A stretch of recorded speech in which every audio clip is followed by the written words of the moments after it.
लब पे दुआएं आंखों में आंसू, दिल में उम्मीदें पर झोली खाली, शिरडी वाले साईं बाबा आया है तेरे दर पे सवाली। काफ़ी लोकप्रिय ये गीत है, आनंद बख्शी साहब ने इसको लिखा है। इस पे एक शब्द आया है सवाली। इस सवाली शब्द का जो अर्थ है वो है मांगना, किसी से मांगना या याचना करना, वो सवाली शब्द का अर्थ होता है। शिरडी के साईं बाबा के पास में जो लोग भी जुड़े हैं वर्तमान में या उनके जो जीवन काल में कह सकते हैं या उनके निर्वाण के पश्चात भी, तो वो किसी न किसी याचना को लेकर के, किसी न किसी फरियाद को लेकर के वो साईं बाबा के पास में गए और उनसे वो जुड़े। जो लोग भी आज उनको अपना इष्ट मानते हैं, अपना आराध्य मानते हैं, उनकी अपनी कहानी है कि किस तरह से वो साईं बाबा से जुड़े और एक चमत्कारिक रूप से रूपांतरण हुआ उनके जीवन में और वो हमेशा के लिए साईं बाबा से जुड़ गए। ये आपने देखा होगा और सबकी अपनी अलग अलग कहानियाँ हैं। कोई उनको अपनी आर्थिक समस्या लेकर के जाता है वहाँ पर, कोई शारीरिक समस्या लेकर के जाता है। तो इस तरह से लोग उनसे जुड़ रहे हैं। तो शिरडी के साईं बाबा जो इनकी मनोकामनाएं पूर्ण कर रहे हैं, तो इनके पीछे उनका क्या उद्देश्य है? क्या कोई आध्यात्मिक उद्देश्य भी है या सिर्फ इनकी मनोकामना को पूर्ण करना ही उनका काम है?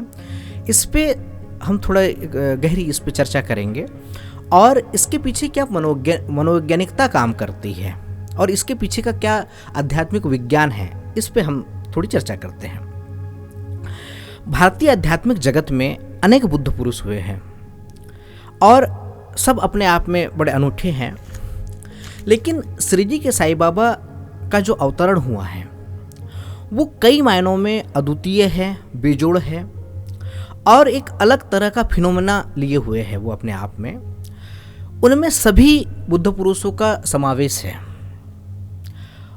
चाहे आप किसी भी विचारधारा से हो, चाहे आप किसी भी दर्शन को मानने वाले हो, लेकिन उनके भीतर में एक समग्रता है पूरी की पूरी।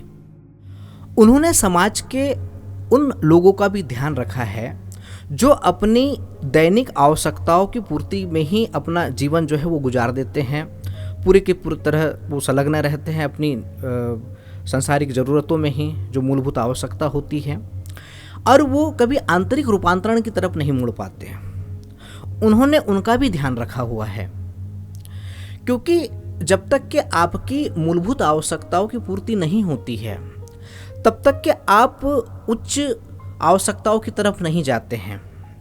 स्वाभाविक सी बात है कि यदि आपको भूख लगी है तो आपके सामने कोई बड़ी बड़ी चर्चा करे, आध्यात्मिक चर्चाएं करे, आत्म रूपांतरण की बात करे, तो ये संभव नहीं है कि आप उसको ग्रहण कर पाए, क्योंकि अभी आपकी आवश्यकता रोटी की है।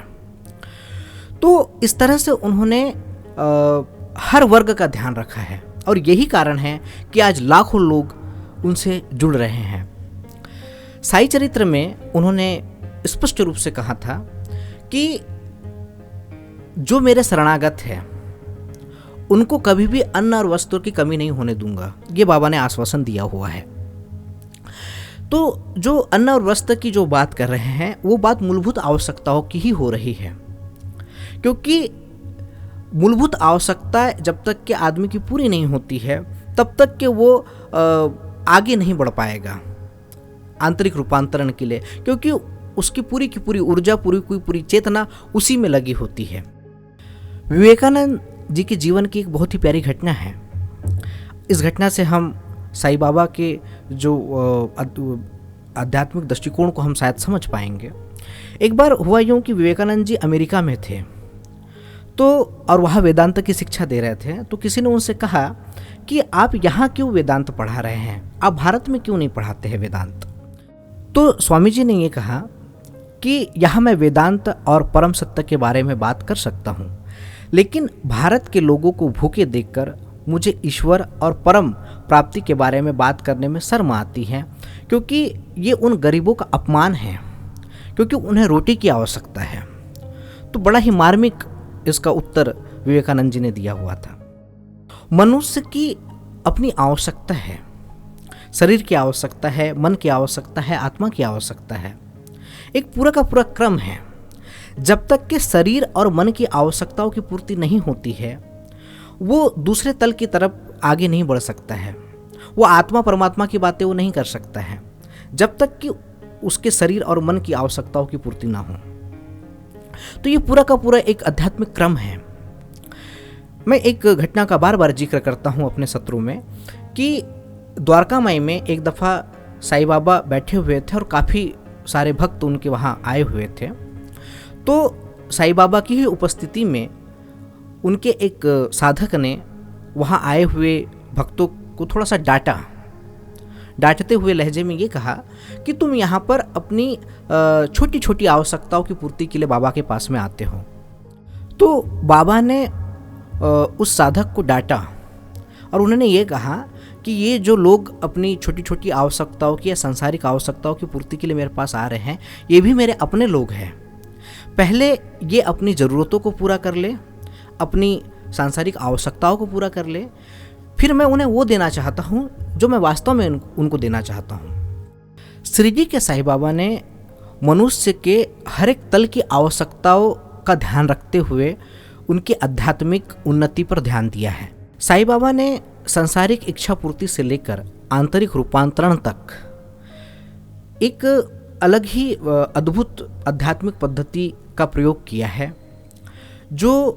जिसके पीछे एक बहुत ही गहरी मनोवैज्ञानिकता थी। और यही चीज़ उनको सबसे अलग बनाती है। यही विशिष्ट गुण उनके अंदर में लाखों लोगों को प्रेरित करता है उनसे जुड़ने के लिए। और आज लाखों लोग उनसे प्रेरणा ले रहे हैं और अपने जीवन में रूपांतरण पा रहे हैं। लेकिन आप केवल प्रारंभिक तलों में ही ठहर के मत रह जाइए।